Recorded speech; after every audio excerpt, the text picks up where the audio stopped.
জেলায় জেলায় সংকট সমস্যা তা থেকে উত্তরণের চ্যালেঞ্জ আর সম্ভাবনার কথা তুলে ধরতে চলছে ডিবিসি এক্সপ্রেস। বিশেষ এই আয়োজনে মতামত থাকছে তৃণমূল থেকে শুরু করে নীতি নির্ধারকদের। ডিবিসি এক্সপ্রেস আজ সারাদিন আছে ফরিদপুর জেলায়। সিএসআরএম ডিবিসি এক্সপ্রেস আজ ফরিদপুরের সংকট এবং সম্ভাবনা নিয়ে কথা বলছে ডিবিসি এক্সপ্রেস সাধারণ মানুষের সাথে।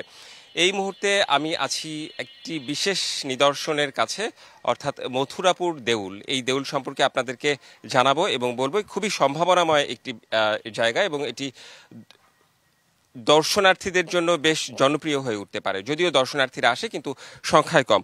আমি একজনের সঙ্গে কথা বলতে চাই। এই যে মথুরাপুর দেউলে দর্শনার্থী এখন কেমন আসে? ইনশাল্লাহ খুব ভালো আসে, আগেও ভালো আসতে, এখন আরো বেশি আসে। এই আর কি, মানে খুব দর্শনার্থী, মানে যারা এই যে করে সফর টফর, তারা খুব লোকজন আসে, এখন বেশি আসে। আমি একটু এর ইতিহাস সম্পর্কে জানাতে চাই। ইতিহাস সম্পর্কে বলে আমি একটু এখানে স্থানীয় যারা রয়েছেন তাদের সঙ্গে একটু কথা বলতে চাই।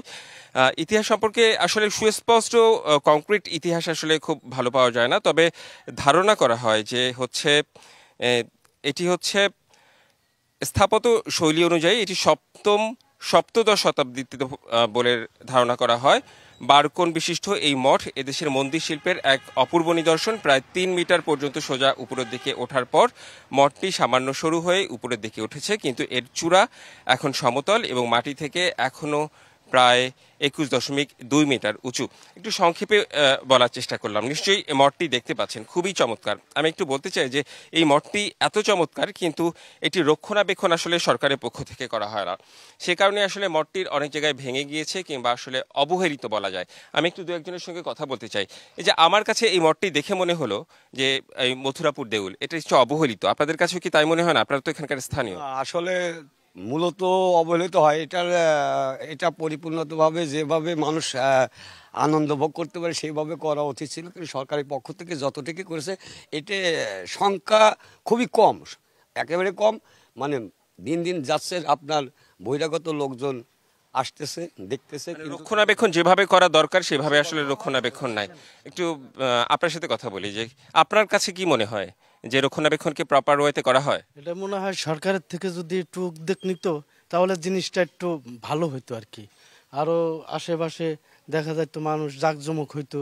এখানে মাঝে মাঝে বহুত মানুষ হয়, আসে দেখে, ক্যামেরা আসে, বিদেশের থেকে লোক আসে এই যা দেখার জন্য, বাইরের থেকেও লোক। এমন ঐতিহ্যবাহী স্থাপনা কিন্তু মানে সারা দেশ থেকে কিন্তু সবাই দেখতে আসে, কিন্তু আসলে এটার যে রক্ষণাবেক্ষণ কিংবা এটা প্রচারের যে বিষয়, সেই বিষয়টি আসলে নেই। আমি একটু আরেকজনের সঙ্গে একটু কথা বলতে চাই।